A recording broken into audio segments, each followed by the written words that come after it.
ॐ सहनाववतु सहनौ भुनक्तु सह वीर्यं करवावहै तेजस्विनावधीतमस्तु मा विद्विषावहै।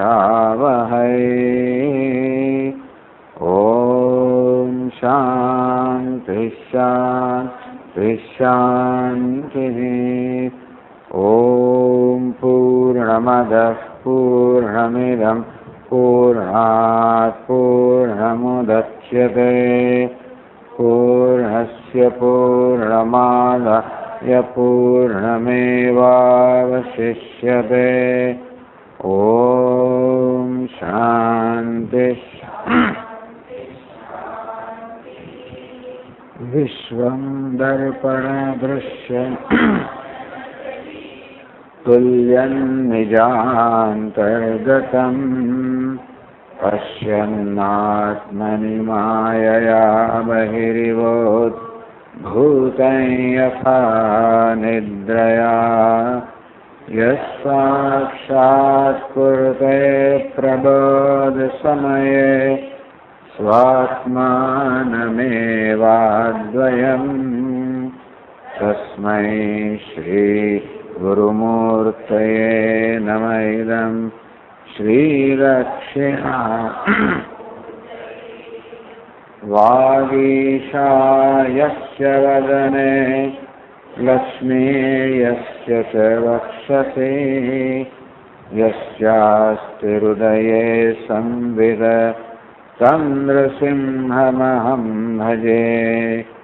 ॐ नमः परमहंसास्वादित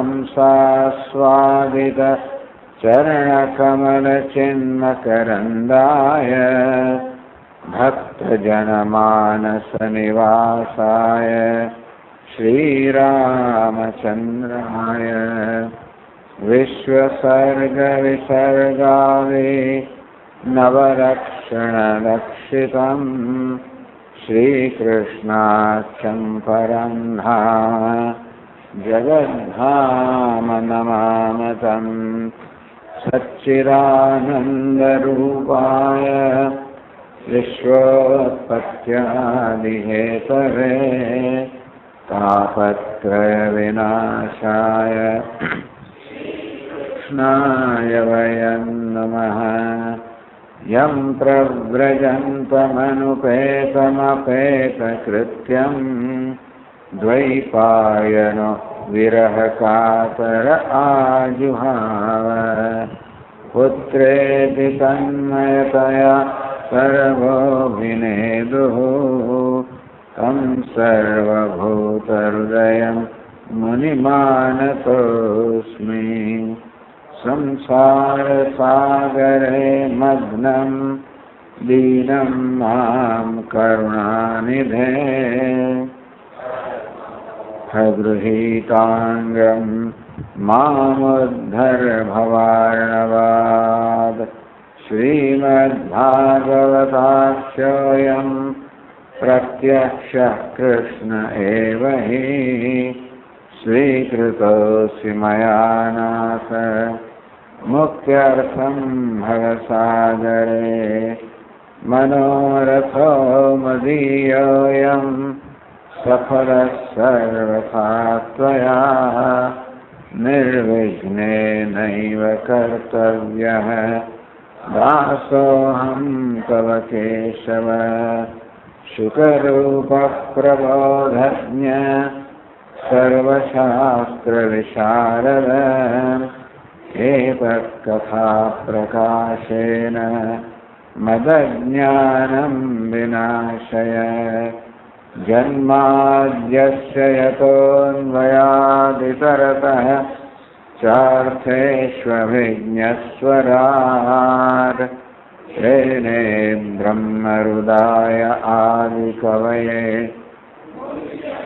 यत्सूरयः तेजो वायुमृदा यथा विनिमयो यत्र त्रिसर्गो मृषा धाम्ना स्वेन सदा निरस्तकुहकं सत्यं परं धीमहि।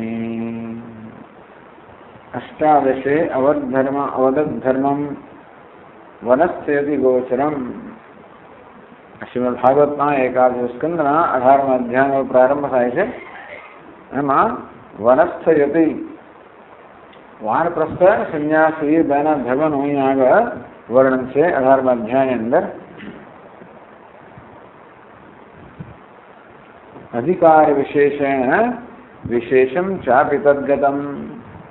એમાં જે વિશેષ અધિકાર હોય તો એના માટે જે વિશેષતા હોય એ પણ ભગવાન કહે છે. મુખ્યત્વે હવે 18મા અધ્યાયની અંદર વાનપ્રસ્થ સંન્યાસી એ બેના ધર્મનું અહીંયા આગળ નિરૂપણ છે. ક્રમપ્રાપ્તાન વાન ધર્માના વાનસ્થ ધર્માના. તો આગળ બ્રહ્મચારી બંને પ્રકારના બ્રહ્મચારી જે ઉપકુર્વાણક અર્થાત વેદનું અધ્યયન પૂરું થાય અને પછી ઘરે પાછો આવીને ગૃહસ્થાશ્રમમાં પ્રવેશ કરે એ ઉપકુર્વાણક બ્રહ્મચારી એને ધર્મનું વર્ણન કર્યું. પછી નૈષ્ઠિક બ્રહ્મચારી જેને બ્રહ્મલોકની પ્રાપ્તિ કરવી છે એ તો ઘરે નથી આવતો અને ગુરુની પાસે જ રહે છે વેદનું વધારે આગળ અધ્યયન કરવા માટે.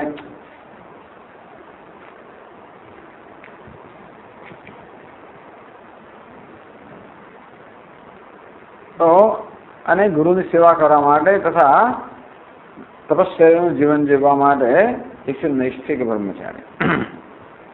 પછી ગૃહસ્થના ધર્મોનું પણ વર્ણન કરવામાં આવ્યું. આમ બ્રહ્મચર્ય અને ગૃહસ્થ બે આશ્રમના ધર્મોનું વર્ણન કરવામાં આવ્યું 17મા અધ્યાયની અંદર. હવે એની પહેલા વર્ણનું વર્ણન કરવામાં આવ્યું.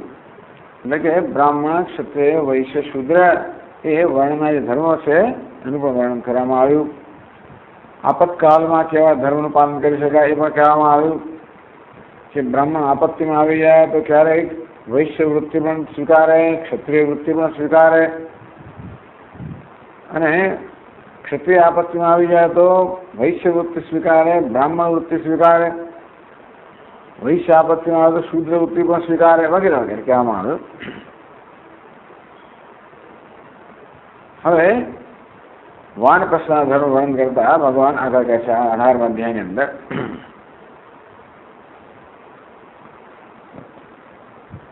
अष्टादशोऽध्यायः. श्रीभगवानुवाच वनं विविक्षुः पुत्रेषु भार्याम्यस्य सहैव वा. वनं विविक्षुः पुत्रेषु भार्याम्यस्य सहैव वा. वन एव वसेशान्तस्तृतीयं भागमायुषः. वन एव वसेशान्तस्तृतीयं भागमायुषः. વન વિવિક્ષુ. હવે વનમાં જવાની ઈચ્છા ધરાવનાર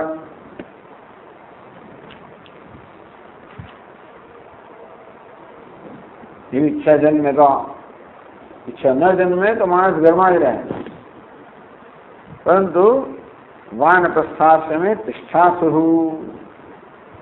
જે વાનપ્રસ્થાશ્રમમાં એટલે કે પોતાના તૃતીય જીવનની તૃતીય અવસ્થા આગળ કહ્યું તે પ્રમાણે આમ આપણું આયુષ્ય 100 વર્ષનું હોય તો એના 4 વિભાગ કરવામાં આવ્યા. 25 વર્ષના 4 વિભાગ બ્રહ્મચર્ય, ગૃહસ્થ, વાનપ્રસ્થ અને સંન્યાસ વિભાગ કરવામાં આવ્યા. એટલે 25 વર્ષ બ્રહ્મચર્યાશ્રમ, 25 વર્ષ ગૃહસ્થાશ્રમ અને 25 વર્ષ વાનપ્રસ્થાશ્રમ. વનમ વિવિક્ષુ વાનપ્રસ્થાશ્રમે તિષ્ઠાસુ. જે હવે વનમાં પ્રવેશ કરવાની ઈચ્છા ધરાવતો હોય, એ પ્રકારનું જીવન જીવવાની ઈચ્છા ધરાવતો હોય, એવી ઈચ્છા જન્મે ક્યારે? પોતે ગૃહસ્થાશ્રમ પણ વિવેકપૂર્વક એ માણસે ગૃહસ્થાશ્રમ વિવેકપૂર્વક જીવ્યો હોય ત્યારે.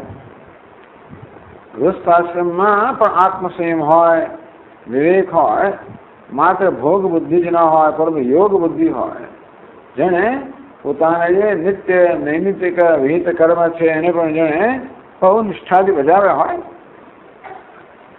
કારણ કે છેવટે આપણા સ્વામીજી કહે એ પ્રમાણે પણ જે ગૃહસ્થ જીવન છે પણ યોગ માટે જ છે. પતિ પત્ની અને પછી પરિવાર બધા સાથે ત્યારે જ રહી શકે જ્યારે એકબીજાને બધાને અવકાશ આપે, એકબીજાનો સમાવેશ કરે, એકબીજાનો સ્વીકાર કરે, સહન કરે.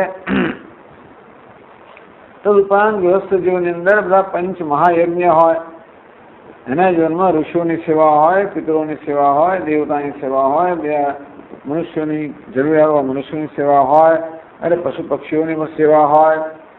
સેવાનું જીવન જીવતા હોય પણ અર્થકામ પણ હોય. જીવનમાં શાસ્ત્રમાં જે પ્રકારે વિધાન કરવામાં આવ્યું છે અનુમતિ આપો એ પ્રકારના વિષયનો ભોગ પણ હોય, પણ તે પણ સંયમમાં રહીને. શાસ્ત્ર સંયમમાં રહીને જ ભોગ ભોગવવાનું કહેતા હોય છે. આમ કરતો પછી ધીમે ધીમે ભોગ વૃત્તિમાંથી મુક્ત થયો જાય અને તો પછી એને તપશ્ચર્યાનું જીવન જીવવાની પ્રેરણા જન્મે, નિતર ના જન્મે. નિતર તો પછી ભોગનું માણસ જીવન જીવ્યો તો એને એક પ્રકારના જીવનને ચાલુ રહેવાની ઈચ્છા જન્મે. પરંતુ જો ગૃહસ્થાશ્રમ વિવેકપૂર્વક જીવે હોય તો વડે વાન પછી તપશ્ચર્યાનું વાનપ્રસ્થનું જીવન એટલે તપશ્ચર્યાનું જીવન. અને વર્ણન કહે છે બહુ કઠિન તપશ્ચર્યાનું જીવન. એવું તપશ્ચર્યાનું જીવન જીવવાની ઈચ્છા થાય, ઈશ્વરને પ્રાપ્ત કરવાની ઈચ્છા થાય તો એટલે કે છે વનમ વિવિક્ષુ વનવાસાશ્રમે તિષ્ઠાસુ.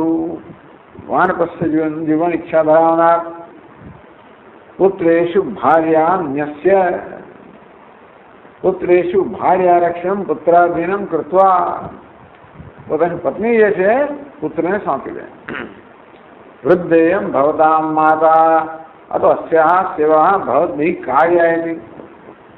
પોતાના પુત્ર કે જો ભાઈ તો એ માતા હવે વૃદ્ધ થઈ ગઈ છે અને માટે એની સેવા તમારે કરવી જોઈએ એમ કરીને પોતાની પત્ની છે એનો ભાર પુત્રને સોંપીને જાય. સહૈવવા જો પત્ની સંમત હોય તો પત્ની સાથે પણ જઈ શકે. એટલે કે એવું છે એટલે વાનપ્રસ્થી જીવનની અંદર ક્યાં તો પતિ એકલો જ જાય અથવા તો પત્નીને સાથે લઈને પણ જઈ શકે. સહૈવવા વને એવ વસેદ. પછી જઈને વનમાં જ વસે. કેવળ શાંત વને એ વસેદ શાંત તૃતીયમ ભાગમાયુષ શાંત જીતેન્દ્રિય. તો વાનપ્રસ્થનું જીવન છે જીતેન્દ્રિય, જેને પોતાની ઇન્દ્રિય પર વિજય પ્રાપ્ત કર્યો છે એવું શાંત થઈને વાનપ્રસ્થ વનની અંદર નિવાસ કરે. આયુષ્ય તૃતીયમ ભાગમ. પોતાના આયુષ્યનો ત્રીજો ભાગ. ત્રીજો એટલે કે ત્રીજો તબક્કો. ત્રીજો ભાગ આમ તો ચોથો ભાગ, પણ ચોથો એટલે 25 વર્ષ. તો ત્રીજો તબક્કો એટલે કે 51 ને 75 વર્ષ સુધીના વર્ષ. એટલે તો આયુષ્યનો ત્રીજો ભાગ જે છે વને એવ વસે. વનમાં જ એને રહેવું જોઈએ. એવકાર તથા પુનઃ ગૃહાગમન નિષેધાર્થ. વનમાં ગયા પછી ઘરે પાછું નહીં આવવાનું ભાઈ. એટલે વને એ વસ્તુ દેતો એટલે એ પ્રકાર નિશ્ચય કરીને જ ગયો હોય કે હવે હું વનમાં જ નિવાસીશ, બસ હું પાછો નહીં આવું. એવી જાતનો મનમાં સંશય તો જવું જોઈએ. હવે તું કે ગૃહસ્થાશ્રમમાં કોઈ રસ રહ્યો નથી અને એવી પાછળનું કોઈ આકર્ષણ રહ્યું નથી એટલે પત્નીને પણ એ ઘરે મૂકીને જાય છે. કોઈ આકર્ષણ રહ્યું નથી એટલું કોઈ આસક્તિ પણ રહી નથી. પોતાની પત્ની પ્રત્યે, સંતાનો પ્રત્યે, ઘર બહાર કશી વસ્તુ પ્રત્યે કોઈ આસક્તિ ન રહી હોય તો જ પછી શાંત. નહીં તો વનમાં જઈને પણ આનું ચિંતન કર્યા કરે. વનમાં જાય તો ખરો, તો અહીંયા જે આસક્તિ રહી ગયો તો એનું ચિંતન થયા કરે તો પછી એ માણસ શાંતિ તપસ્યા ના કરી શકે. શાંત ક્યારે હોય? કોઈ પ્રકારની આસક્તિ ન રહ્યો ક્યારે. એટલે વને એ વનમાં જ રહે. જો ઘરમાં કોઈ આસક્તિ ન હોય તો પછી ઘરે પાછા આવવાનો પ્રશ્ન રહેતો નથી. તથા પરમ સતી વૈરાગ્ય સંન્યસે. આમ 25 વર્ષ વાનપ્રસ્થ રીતે જીવ્યા પછી જો વૈરાગ્ય જન્મે તો એને સંન્યાસ સ્વીકારવો જોઈએ. આ ક્રમ પ્રમાણે.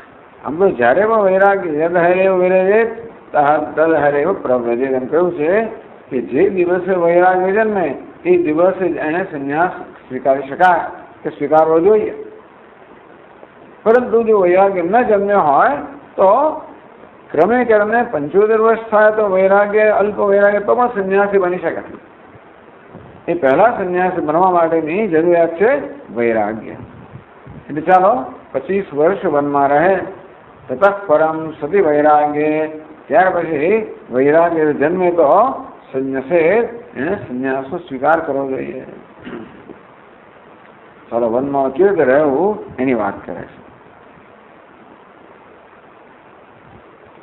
કંદમૂલ ફલૈર્વન્યૈર્મેધ્યૈર્વૃત્તિમ પ્રકલ્પયેદ, કંદમૂલ ફલૈર્વન્યૈર્મેધ્યૈર્વૃત્તિમ પ્રકલ્પયેદ, વસીતવલ્કલમ વાસસ્તૃણપર્ણાજિનાનિ ચ, વસીતવલ્કલમ વાસસ્તૃણપર્ણાજિનાનિ ચ.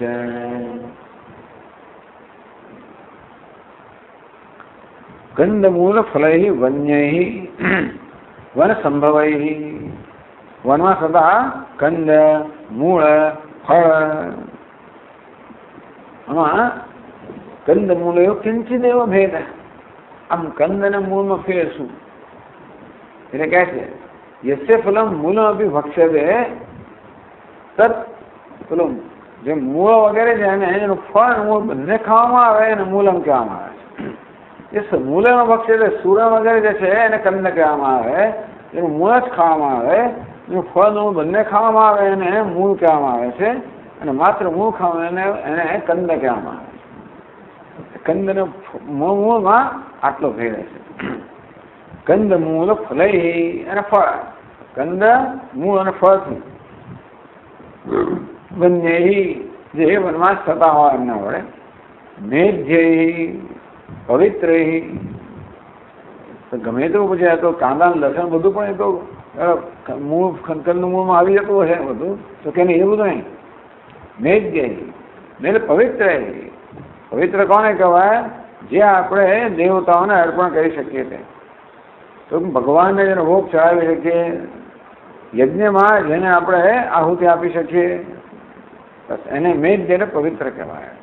કારણ કે આપણા જઠરની અંદર પણ જઠરાગ્નિ એવો ઈશ્વર નિવાસ કરી રહ્યો છે, માટે એની અપવિત્ર વસ્તુ અર્પણ ન થાય. એટલે કહેવામાં આવ્યું મેધ્ય પવિત્ર, નિષિદ્ધ ભક્ષણે બુદ્ધે માલિન્યમ સ્યાત. નિષિદ્ધ વસ્તુનું ભક્ષણ કરવામાં આવે તો બુદ્ધિ મલિન બની જાય. તેથી બુદ્ધિની શુદ્ધિ માટે જે નિષિદ્ધ નથી, પવિત્ર છે. મેધ એટલે પવિત્ર, ચોખ્ખું જ નહીં, સ્વચ્છ નહીં, પણ માત્ર પવિત્ર પણ કરવો. જે પવિત્ર હોય એનો જ આહાર કરવો. વૃત્તિમ કલ્પે પ્રકલ્પે, જીવકામ કલ્પે, પોતાનું જીવન એનાથી ચલાવવું જોઈએ. કંદ મૂળ ફળથી જે પવિત્ર હોય, વનમાં જે પ્રાપ્ત હોય એનાથી પોતાનું જીવન વ્યતીત કરવું જોઈએ. વસીત વલકલમ વાસ, પછી ત્યાં કોઈ ફેશનેબલ કપડા તો બધા હોય જ નહીં, એટલે વલકલમ વાસ વસીદ યથાલાભમ વલકલાદીની વસીદ પરિદધીર. જે પ્રકારે પ્રાપ્ત પ્રકાર વલકલ એટલે કે તો કે આ વૃક્ષની છાલ વગેરે અઘરી વસ્તુ ટૂંકમાં, એટલે વલકલમ વૃક્ષાદિત્વક ભૂજપત્રાદિરૂપમ. ભોજપત્ર વગેરે હોય છે એની પાતળી છાલ હોય છે, બાકી આ બધા વૃક્ષોની છાલ તો બહુ જાહેર હોય છે, તેથી એને કેમ કરાય આપણે ખબર જ નથી. પણ કહે છે કે ભૂજપત્રાદિરૂપમ, અમુક વૃક્ષો હોય છે એની છાલ એકદમ પાતળી હોય છે, એ તમે વસ્ત્રો પહેરી શકો. અથવા તૃણ પર્ણ જનાની છે. તૃણ એટલે ઘાસ, પર્ણ એટલે પાંદડા, અથવા અજીર્ણ એટલે કે મૃગ છાલ, એટલે ટૂંકમાં પશુની ચામડી હોય, મૃગ ચર્મ વગેરે જે હોય એનાથી ચલાવી દેવું જોઈએ. એનો અર્થ એ છે કે વનમાં જે વસ્તુ ઉપલબ્ધ હોય એનાથી એને ચલાવવાનું. જે વસ્તુ મળતી હોય બનતી હોય ત્યાં એ ખાવાનું, અને ત્યાં જે પ્રકારનું વસ્ત્ર મળે એ ઓઢવાનું, અહીંથી કશું લઈ નહીં જવાનું. તેથી આ વાન પ્રસ્તુત વનમાં જ પૂરેપૂરું રહેવાનું, એના પર જ આધારિત રહેવાનું. અનુવર્ણન વાળા પછી કોઈ વાનપ્રસ્થ વિચાર કરે એ પણ આશ્ચર્ય થશે ખરેખર તો જે પ્રકારનું વર્ણન અહીં કરવામાં આવ્યું છે. આ બધા સ્મૃતિ ગ્રંથોમાં આ પ્રકારનું વર્ણન હોય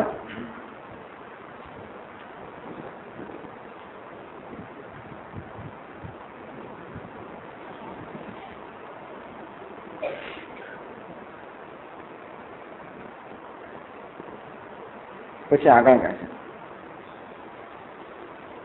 केशरो मनखश्मश्रुमलानि विभूयाद्दतः केशरो मनखश्मश्रुमलानि विभूयाद्दतः न धावेदप्सुमज्जेत त्रिकालं स्कन्दिलेशयः न धावेदप्सुमज्जेत त्रिकालं स्कन्दिलेशयः. केश, रोम, नख, श्मश्रु જે માથા પરના કેશ કહેવાય, શરીરના રોમ હોય, નખ, શ્મશ્રુ, મૂછ, મલાની, આને મળ કહેવામાં આવે. આમ તો હવે સમયે સમય દૂર કરતા હોઈએ છે ને, વિભ્રુયાત આ પ્રકારનો મલ જે છે એ ધારણ કરવું જોઈએ. ટૂંકમાં હવે વાળ બાળ કાપવાનું બંધ કરી દેવું જોઈએ. એ તો જાણે જુદી વાત છે. દત ન ધાવે તો આ હંમેશા કેમ કયા કરતા મને ખબર નથી કે છે દત ન ધાવે, પણ દાંત પણ સાફ ન કરવા જોઈએ. આવું કેમ કહ્યું છે? બ્રહ્મચારી મળેમાં કહેતા હો, અહીંયા વાનપ્રસ્થ મળેમાં કહેવામાં આવે છે. એ મારી સમજમાં આવ્યું નથી.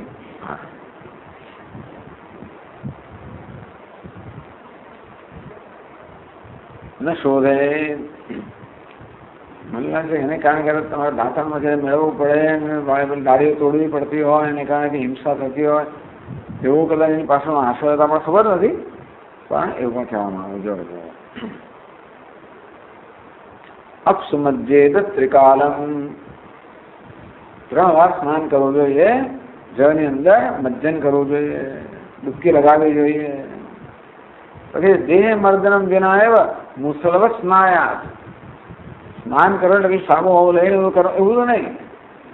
દેહ મર્દનમ વિના, ટૂંકમાં કઈ વડે દેહને સાફ કરો ને એવું કે કોઈ પ્રકારના મોત શોખ નહીં કરવાના. શરીરને કોઈ પ્રકારે શણગારવું નહીં. શરીરને કોઈ પ્રકારે એટલે કોઈ પ્રકાર વર્ણાગી તો ના જવા જોઈએ. અને એવી કોઈ પ્રકારની આસક્તિ ના પોતાને ના જન્મે ને કોઈને ના જન્મે, બધે પૂછવા જઈએ તો ટૂંકમાં એવો દેખાવ હોય છે પોતાને સહી પણ આસક્તિ ના જન્મે, બીજા કોઈને પણ ના જન્મે. એવું છે એટલે કે છે મુસલવત સ્નાયા, પૂરા મુસલમ બોળ બહાર કાઢવાનું જેવી રીતે શરીરને અંદર બોળીને બહાર કાઢવાનું. બસ દિવસમાં આવી રીતે 3 વાર સ્નાન કરવાનું. બાકી મર્દન વગેરે કરવું, છોડવું એવું કંઈ નહીં કરવાનું.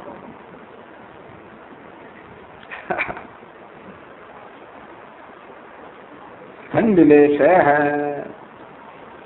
ઠંડીલ એટલે યજ્ઞ ભૂમિ વેદી, વેદીની ભૂમિને ઠંડીલ કહેવામાં આવે છે.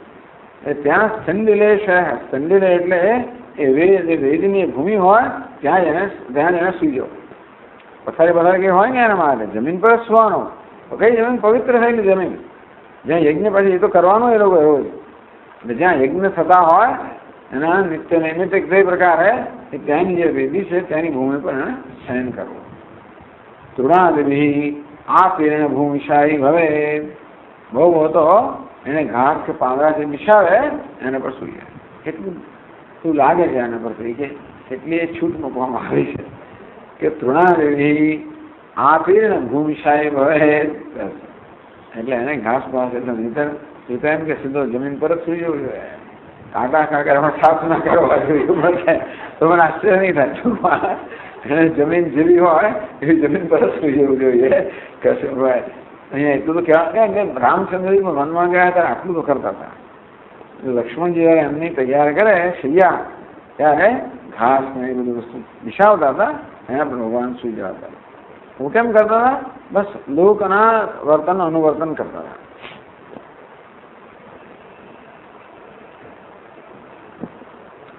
આ એક સામાન્ય નિયમો કહેવામાં આવે. વિશેષ નિયમો કહેવામાં આવે. જુદી ઋતુમાં કઈ રીતે વર્તવું.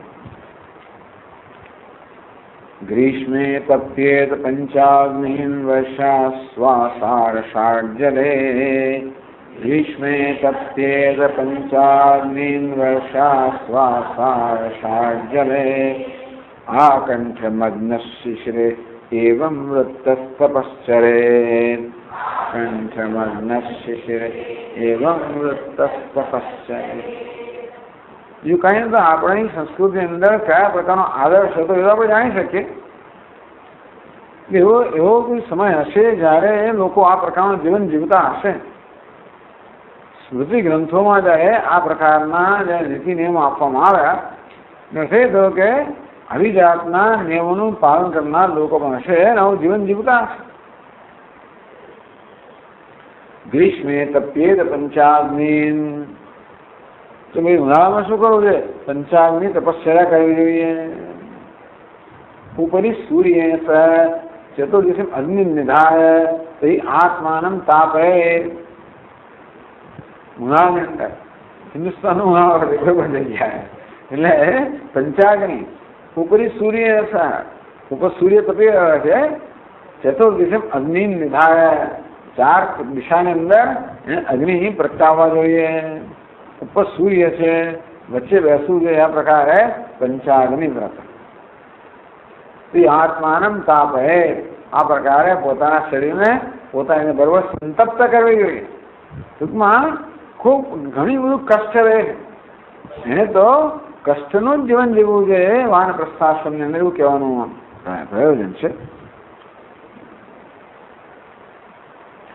પછી શિયાળામાં નહીં આવું આ વ્રત શિયાળામાં નહીં કરવા, આ વ્રત ઉનાળામાં કરવાનું. પંચાગ્નિ વ્રત છે ને એ ઉનાળામાં કરવાનું.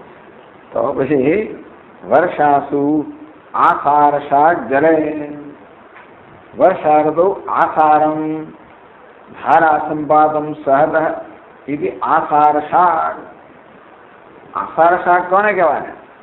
આસારમ ધારા સંપાદમ એટલે વર્ષાની ધારાઓ, ધોધમાર વરસાદ પડતો હોય એને સહન કરવું.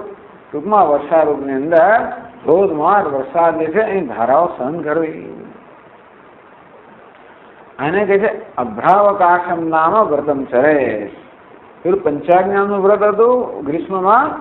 અભ્રાવકાશમ નામ આ વ્રતનું નામ છે અભ્રાવકાશ. આ પ્રકારનું વ્રત જે છે એનું આચરણ કરવું જોઈએ વર્ષા ઋતુની અંદર. આ કંઠે મગ્ન શિશિરે, શિયાળામાં શું કરવાનું?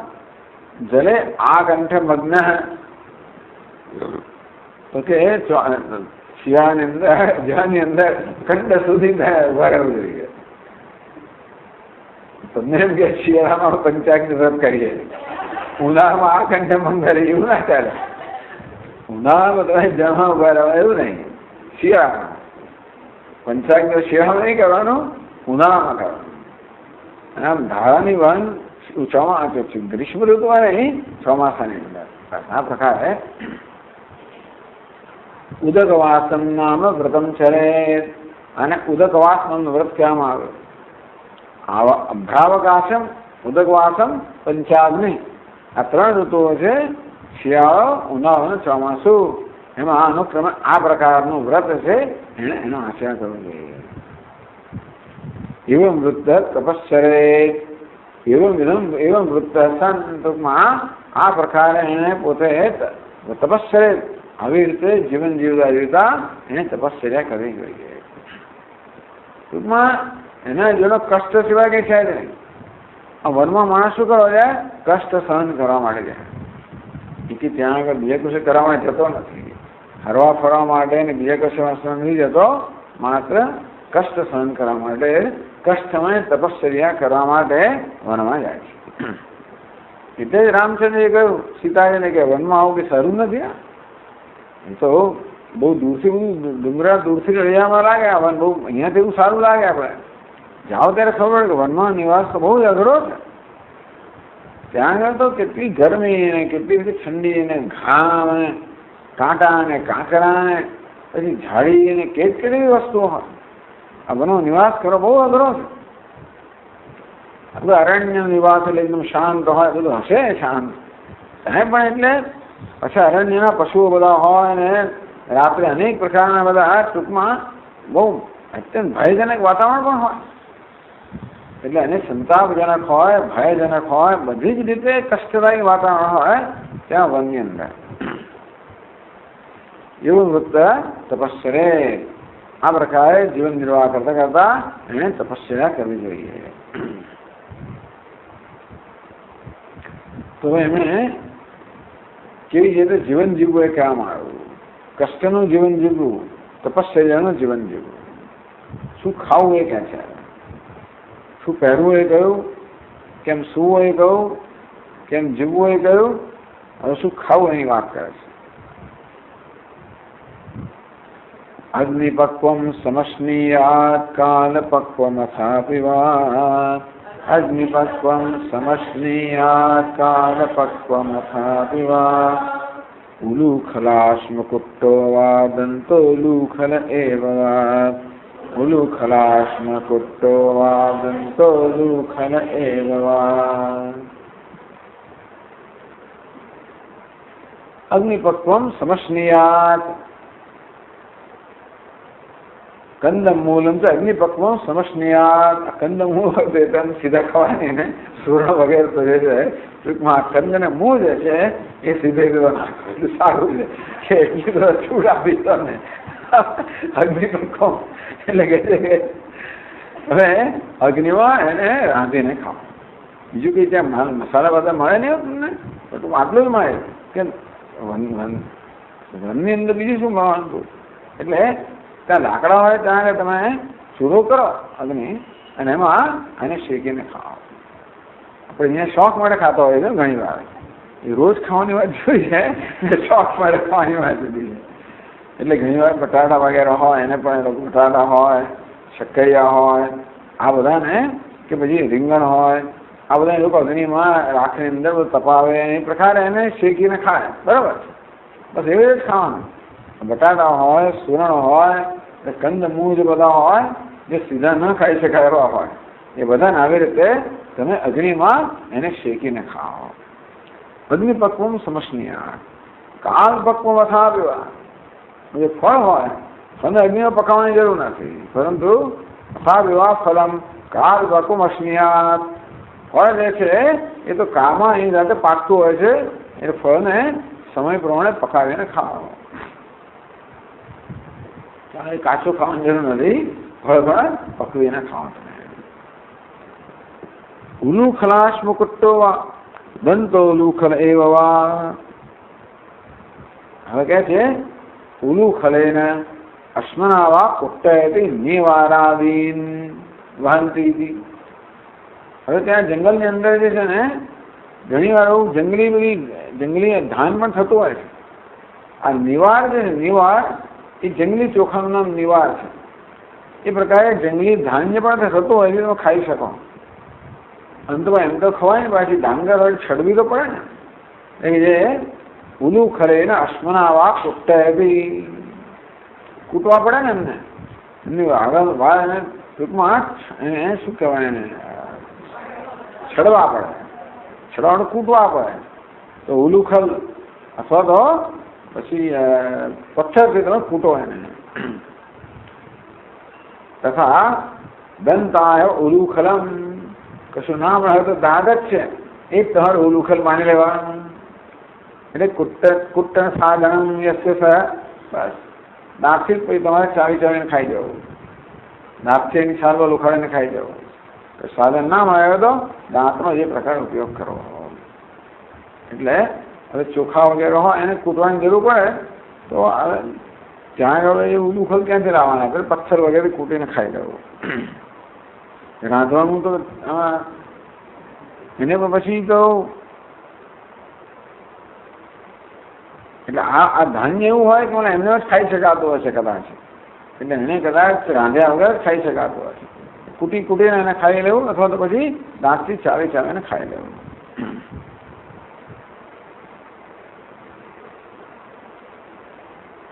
પછી આગળ છે સ્વયં સંચિનુયાત સર્વમાત્મનો વૃત્તિ કારણમ.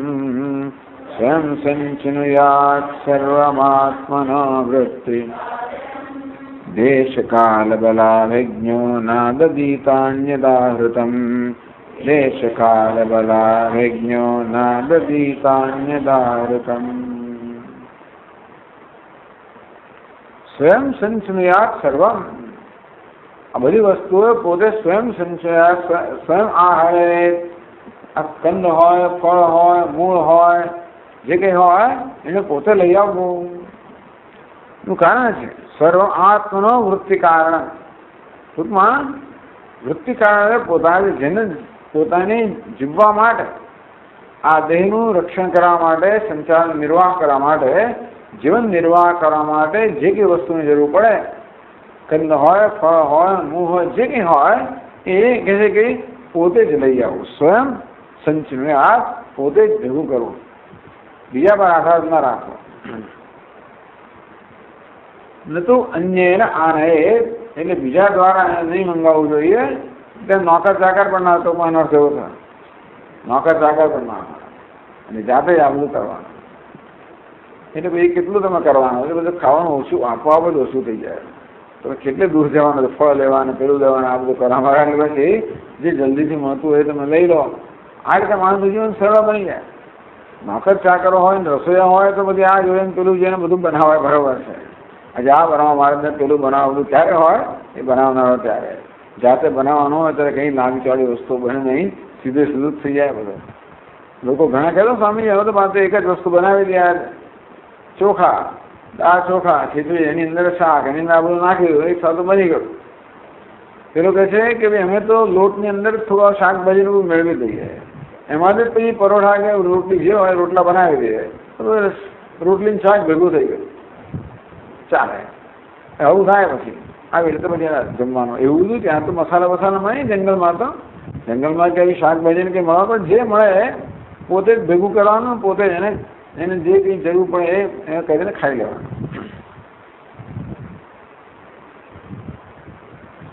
દેશ કાલ બલા વિજ્ઞ. ટૂંકમાં દેશ એટલે કયા સ્થળેથી કઈ વસ્તુ લાવવી, કાળ એટલે કે ભાઈ કયા સમયે લાવવી, ભલે કઈ વસ્તુ પોતાને અનુકૂળ છે આ બધું જોવાનું.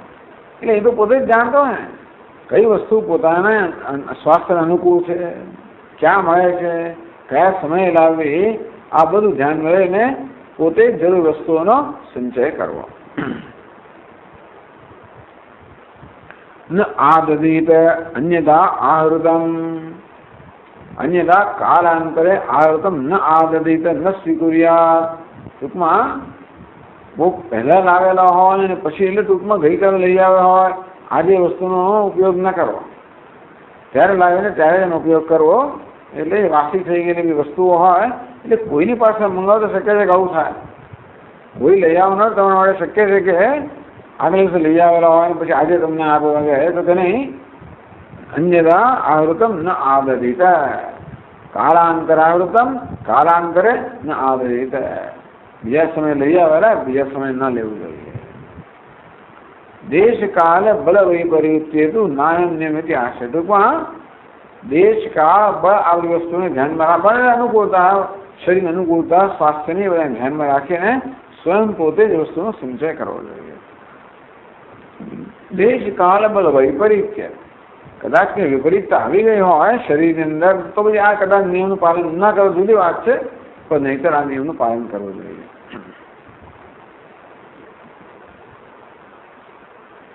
એટલે કહ્યું છે કે જે લોકોને ખબર ના હોય આ વસ્તુની તે કયા સ્થળે શું લાવવું, કયા સમયે લાવવું વગેરે, અને આ વ્યક્તિના સ્વાસ્થ્યનું અનુકૂળ છે એવું નહીં જાણનાર લોકોને લઈ આવે અને તમે પછી એનો ઉપયોગ કરો તો તમારા શરીર પર એની અસર થાય. તો એ તપશ્ચર્યામાં અસર થાય. એટલા માટે કહેવામાં આવ્યું કે જાતે જાગૃત કરવું જોઈએ.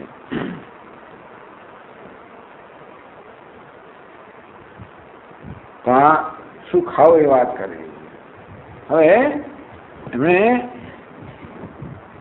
શાસ્ત્રોમાં કયા પ્રમાણે શું યજ્ઞ આગાળ વગેરે કરવા એની વાત કરે છે આગળ. વન્યૈશ્ચરુપરોડાશય નિર્વપેત કાલ ચોદિતાન નિર્વપેત કાલ ચોદિતાન ન તો શ્રૌતેન પશુના મામ યજેત વનાશ્રમે ન તો શ્રવતેન પશુના માન્યજેત વનાશ્રમી વન્યૈ ચરુપુરોડાશૈ જે પ્રકારના યજ્ઞો ગૃહસ્થાશ્રમ માટે હોય એ જ પ્રકારના યજ્ઞો વાનપ્રસ્થ માટે પણ હોય છે એવું કહે છે અહીંયા આગળ કે એટલે શાસ્ત્રમાં વાનપ્રસ્થ એના માટે પણ એ પ્રકારના યજ્ઞોનું વિધાન કરવામાં આવ્યું છે જે ગૃહસ્થ માટે હોય પરંતુ ગૃહસ્થને જે પ્રકારની સામગ્રી મળે એવી સામગ્રી આનંદ ના મળે એટલે કહ્યું વન્યૈ પુરોડાશૈ ચરુપુરોડાશૈ તો વનની અંદર જે પ્રકારના ચોખા વગેરે જે કંઈ ધાન્ય મળતું હોય જંગલી એનાથી એને ચરુ પુરોડાશ જે વગેરે જે જરૂર હોય દેવતા અર્પણ કરવા એને તૈયાર કરવું કાળ શોધિતા નિર્વપેદ વન્યૈ વનોત્પન્ન નિવારાગરી સાધિતૈ એટલે કહેતો ને પેલા જંગલી ચોખા વગેરે જે કંઈ મળે એનાથી પુરોડાશૈ કાળ શોધિતા આગ્રહણાદીન નિર્વપેદ જે બધા યજ્ઞ આગળ કહેવામાં આવ્યા હોય જે રોજ કરવાના હોય ઋતુ પ્રમાણમાં કરવાના હોય એ બધું એને કરવું જોઈએ ન તો શ્રૌતેન પશુના મામ યજેતા પરંતુ ત્યાં પશુ યાગ વગેરે ન થવા જોઈએ વનની અંદર ત્યાં તો એ શિવાના યાગ છે એને કરવા જોઈએ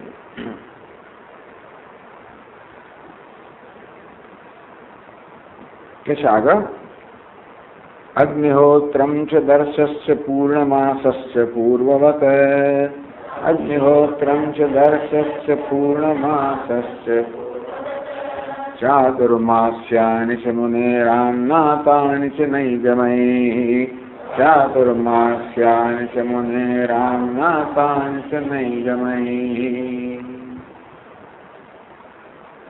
અગ્નિહોત્રમ દર્શ પૂર્ણમાસ પૂર્વવત એ કહે છે કે મુનિ છે આ મુનિ માટે પણ એટલે વનમાં વસવાને મુનિ કહેવામાં આવે કારણ કે તપસ્યાનું જીવન છે એટલે આ મુનિ માટે પણ નહીં ગમે વેદવાદિભિ ટૂંકમાં વેદના જ્ઞાતા જે મહાત્માઓ છે કે વિદ્વાનો છે એમને આ વાનપ્રસ્થ માટે પણ એ જ યજ્ઞનું વિધાન કર્યું છે જે ગૃહસ્થ પૂર્વવત એટલે ગૃહસ્થવત પૂર્વ આશ્રમ એટલે ગૃહસ્થ આશ્રમમાં જે આ બધાનું વિધાન હતું એવું જ વિધાન વાનપ્રસ્થ માટે છે અગ્નિહોત્ર દરરોજ કરવાનું હોય દર્શ છે જે અમાવાસ્યા દિવસે કરવાનું હોય પૂર્ણમાસ છે પૂર્ણિમા દિવસે કરવાનો યાગ ચાતુર્માસ છે દરેક ચાતુર્માસનો પ્રારંભ થાય ત્યારે યાગ કરવાનો હોય આમ અગ્નિહોત્ર રોજ તો એ નિત્ય કર્મ કહેવાય પણ એટલે અમાવાસ્યા પૂર્ણિમા ચાતુર્માસ બધા નૈમિત્તિક કર્મ કહેવાય આમ ઘણા બધા નૈમિત્તિક કર્મ પણ હોય તો ગૃહસ્થ માટે જે પ્રકારનું વિધાન છે એવું વિધાન વેદવાદીઓએ આ વાનપ્રસ્થ માટે પણ કરેલું છે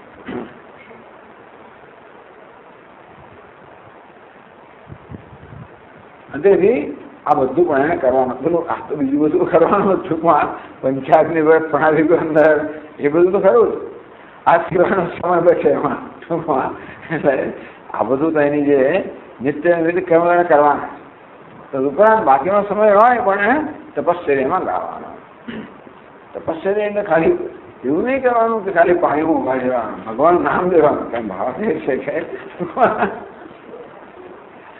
પંચાગ્નિ નો નહીં કહેતા ક્યારે પૂરું થયું નહીં એમ કહેતા કહેતા ભગવાનનું નામ લેવાનું આ બધાને કારણે બીજે મન જાય જ નહીં ને ઠંડી લાગતી હોય એટલે તમારું મન બીજે જાય જ નહીં એટલે પછી ગરમી લાગે શિયાળામાં ઠંડી ઉનાળામાં ગરમી ચોમાસામાં વરસાદ અને સહન કરતા કરતા ભગવાનનું નામ લેવું આ પ્રકારે કરતા એમ કહે છે એવં ચીર્ણેન તપસા મુનિર્ધમનિ સંતતઃ એવં ચીર્ણેન તપસા મુનિર્ધમનિ સંતતઃ ધર્મ નથી મુનિર્ધમનિ સંતતઃ મામ તપોમયમારાધ્ય ઋષિલોકાદુપૈતિ મામ તપોમયમારાધ્ય ઋષિલોકાદુપૈતિ મામ એવમ આ પ્રકારે ચીરેણ કૃતેન તપસા આ પ્રકારે તપશ્ચર્યા કરી હોય મુનિ ટૂંકમાં વાનપ્રસ્થ છે આવી રીતે દીર્ઘકાળ સુધી આ પ્રકારની તપશ્ચર્યા કરે. ધમની સંતતઃ, ધમની એટલે શિરાઓ, આ બધી નસો, ટૂંકમાં સંતતઃ એના શરીર પર માત્ર નસો જ દેખાય એવો થઈ જાય કે આહારાદિ સંકોચ વશાત, આહાર વગેરેના સંકોચને કારણે ધીમે ધીમે એના શરીરનું માંસ છે એ ધીમે ધીમે ક્ષીણ થતું જાય અને હાડકા અને નસ સિવાય એના શરીરમાં કશું રહે નહીં. એ પણ દર્શનીય ના રહે. એટલે એ પોતે ભોગ ના કરે, એ કોઈના ભોગનો વિષય પણ ના રહે, એ ભોગતા પણ નથી અને ભોગ્ય પણ થાય, બંને પ્રકારની વસ્તુ થઈ. ટૂંકમાં શરીરની કોઈ દરકાર ના થઈ. એટલે કહે છે કે આદિ સંકોચ વસાત શુષ્ક માંસ થયા, માંસ બધું સુકાઈ ગયું છે એના શરીરની અંદર. વિસ્પષ્ટાભી નાડીભી, એના દેહની અંદર આ બધી નાડીઓ જે છે એ નસો છે એ બધી દેખાય છે. સંત વ્યાપ્ત, આખા શરીરમાં આ પ્રકારે માત્ર નાડીઓ જ વ્યાપી ગયેલી છે. એવમ ચીરેણ કૃતેન તપસા, આ પ્રકારે એને આટલા વર્ષો તપશ્ચર્યા કરી છે તો એનું શું પરિણામ આવે? મામ તપોમયમ આરાધ્ય, તપોમયમ જ્ઞાન વિગ્રહમ મામ આરાધ્ય. આ તપશ્ચર્યા કરતા કરતા ભગવાનની આરાધના કરેલી છે. ભગવાન કે તપોમય, હું પોતે પણ તપશ્ચર્યા જ મારું રૂપ છે. ભગવાન તપોમય પણ છે, જ્ઞાનમય પણ છે, કર્મમય પણ છે. એ ગૃહસ્થાશ્રમમાં કર્મમય ભગવાનની, વાનપ્રસ્થમાં તપોમય ભગવાનની, સંન્યાસમાં જ્ઞાનમય ભગવાનની આરાધના કરવાની. એટલે તપોમય મામ આરાધ્ય મુનિ ઋષિલોકાત ઉપૈતિ મામ, ઋષિલોકાત મામ ઉપૈતિ. એ પહેલા ઋષિઓનો જે લોક છે એને પ્રાપ્ત કરે, ભગવાન કહે છે પછી મને પ્રાપ્ત કરે. મહર્લોકમ પ્રાપ્ત, ઋષિઓ ક્યાં વધે છે? મહર્લોકમ. ભુવ સુવ મહ જન તપ સત્યમ વગેરે. તો આ મહર, આ બધા લોક છે પ્રાપ્ત કરીને ક્રમેણ તતો મામ પ્રાપ્નોતિ, અને ક્રમે કરીને છેવટે આ મુનિ છે એ મને પ્રાપ્ત કરે છે. એટલે કે અંતઃકરણ શુદ્ધિ, ભક્તિ શુદ્ધિ, ભક્તિ દ્વારા અત્રૈવ તાવન મુચ્યતે. ટૂંકમાં આ પ્રકારે તપસ્યાનું જીવન જીવતા જીવતા અંતઃકરણ શુદ્ધિ પ્રાપ્ત થાય, ભગવાનને ભક્તિ પ્રાપ્ત થાય તો એ હૈવ તાવન મુચ્યતે. તો એને કોઈ લોકમાં જવાની જરૂર નથી, અહીં જશે, અહીં જે મુક્ત થઈ જાય. અંતઃકરણ શુદ્ધિ પ્રાપ્ત થાય અને ભગવાનની ભક્તિ પ્રાપ્ત એટલે જ્ઞાન જન્મે. અને જ્ઞાન જન્મે એટલે અંતઃકરણ શુદ્ધિ પ્રાપ્ત થાય એટલે આત્મજ્ઞાન જન્મે. ભક્તિ પ્રાપ્ત એટલે ભગવાનનું જ્ઞાન જન્મે. આ રીતે તત્પદ ત્વમ પદ તત્પદ બંને ઐક્યનું જ્ઞાન જન્મે એટલે મનુષ્ય અહીં જ મુક્ત થઈ જાય એવું કહેવામાં આવ્યું.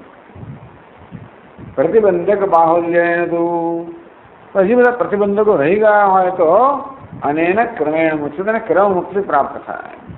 એટલે આવી રીતે મહારલોકમાં જાય, બ્રહ્મલોકમાં, અને પછી ક્રમે કરીને ભગવાનને પ્રાપ્ત કરે. તમ સકામમ નિંદતી, આવો જે વાણપસ્ય આવું તપસ્યા કરતો હોય તો કામના સહિત કરતો હોય ભગવાનની નિંદા કરે છે. ક્યાં છે?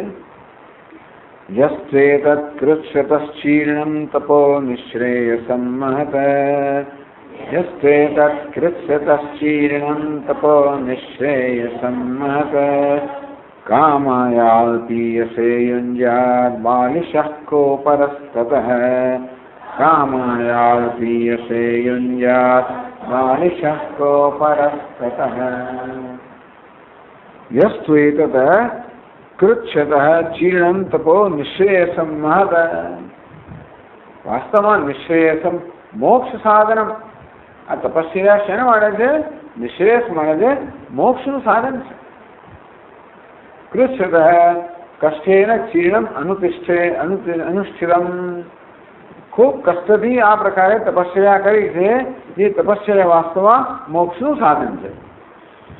પરંતુ કામાય અલ્પયસે યુંજ્યાત, આવી તપસ્યા કોઈ અલ્પ કામના માટે કરતો હોય, અલ્પ કામને સ્વર્ગ માટે કરતો તો અલ્પ કામના જ છે.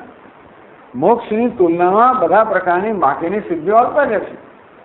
એટલે મોક્ષ સિવાય અરે બ્રહ્મલોકની પ્રાપ્તિ માટે પણ કરતો હોય તો હવે અલ્પ કામના જ કહે છે કે आविरंचाद अत्यल्प एव काम। टूंकમાં બ્રહ્મલોક સિવાયના બધા લોકની કામના કેવી છે? અલ્પ જ છે. કારણ કે પછી એ પ્રાપ્ત કર્યા પછી વળી પાછું સંસારમાં પાછો આવવાનો છે. આ બ્રહ્મભુવન લોકા પુનરાવર્તિનો અર્જુન. બ્રહ્મલોક સુધીના બધા લોકો પુનરાવર્તી છે. એ કશાની ઈચ્છા કરે એ ખરેખર તો અવિવેક જ છે. તે કામ પ્રશ્ન યુંજ્યાત. આ પ્રકારની કામના માટે આવું જે અત્યંત કષ્ટમય તપસ્યા છે આવી અલ્પ સુખની કામના માટે જે એનો ઉપયોગ કરે છે. બાલિશક અપરાધ તતઃ. તો એને કહે છે કે ભાઈ તથા અન્ય કોવા બાલિશ મૂર્ખ. ટૂંકમાં એના કરતા વધીને મૂર્ખ બીજો કોણ હોય? જે તપશ્ચર્યા કરવાને કારણે મોક્ષ પ્રાપ્ત થતો હોય તો મોક્ષ પ્રાપ્ત થવાને એ નિષ્કામ ભાવે તમે કરો તો આ તપસ્યા મોક્ષ પ્રાપ્ત કરાવે. પણ કોઈ એવા સ્વર્ગ વગેરે લોકની કામનાથી કરો તો એ લોક પ્રાપ્ત કરાવે. ટૂંકમાં પ્રયાસ તો સરખો જ છે, કષ્ટમાં સરખું છે, પણ સકામતાને કારણે એને અલ્પ ફળ મળે છે. એટલે જ કહ્યું ને ભગવાને અમે સર્વયજ્ઞાનામ ભોક્તા ચ પ્રભુરેવ છે નતુમા જાનાતી તત્વેનાતશ્ચયંતિ. તે જે લોકો મને જાણતા નથી એ લોકો કર્મફળી ચ્યુત થઈ જાય છે. એટલે કે મોક્ષ ફળ મળવું જોઈએ એનાથી વંચિત રહે. એમ કરીને જ્યારે જ્યારે પણ અહીંયા તક મળે ત્યારે ભાગવતની અંદર કામની તો અને સકામપણાની તો હંમેશા નિંદા કરવામાં આવે છે. અને છેલ્લે કહે છે યદાસૌ નિયમે કલ્પો જરયા જાતરે પશુ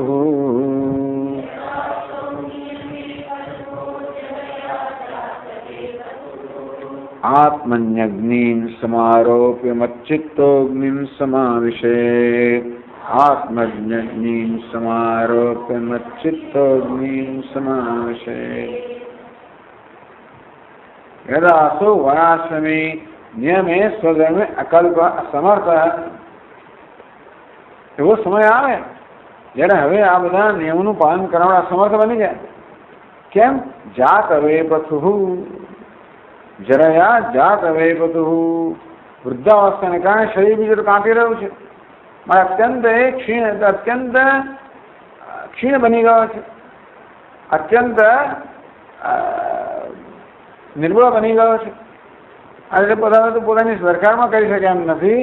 અને ત્યારે આ બધા નિયમનું પાલન થઈ શકે એમ નહીં તો શું કરવાનું? આત્મની અગ્નિ સમારોપ્ય. અગ્નિ આહ્વાનિયાદીન આત્મની સહૃદય સમાવેશ્ય. અત્યાર સુધી આહ્વાની વગેરે અગ્નિમાં જે આહુતિ આપવામાં આવતી હતી હવે કરી શકે એમ નથી. માટે બધા અગ્નિને પોતાનામાં સમારોપ્ય, પોતાની અંદર સમાવિષ્ટ કરીને ટૂંકમાં હૃદયની અંદર આ બધા અગ્નિ છે એની ભાવના કરવી. અને મત ચિત્ત મામ ચિંતન. બસ સતત મારું ચિંતન કરવું. અને છેવટે જ્યારે અંત આવે ત્યારે અગ્નિ સમાવેશિત, અગ્નિમાં પ્રવેશ કરવો. તેનો અર્થ એ છે કે જ્યારે હવે આ પ્રકારના વ્રતનું પાલન ન કરે ત્યારે માનસિક રીતે કરવું.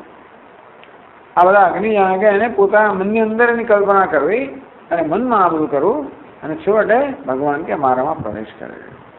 એટલે આ 11 શ્લોકોની અંદર વાનપ્રસ્થના ધર્મનું અહીં આગળ નિરૂપણ કરવામાં આવ્યું. પછી સંન્યાસનું નિરૂપણ કરવામાં આવશે.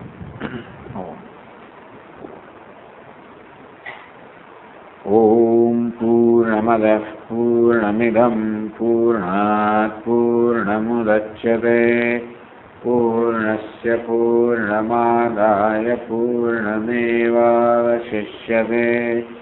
ઓમ શાંતિ શાંતિ શાંતિ. સચ્ચિદાનંદરૂપાય વિશ્વોત્પત્યાदिहेतवे तापत्रय विनाशाय श्रीकृष्णाय वयं नमः. जन्माद्यस्य यतोऽन्वयादितरतः चार्थेष्वभिज्ञस्वराट् तेने ब्रह्महृदाय आदिकवये मुह्यन्ति यः सूरयः तेजो वायुमृदां यथा विनिमयो यत्र त्रिसर्गो मृषा धाम्ना स्वेन सदा निरस्तकुहकं सत्यं परं धीमहि। ॐ शान्ति शान्ति शान्तिः। हरिः ॐ। श्रीगुरुभ्यो नमः। हरिः ॐ।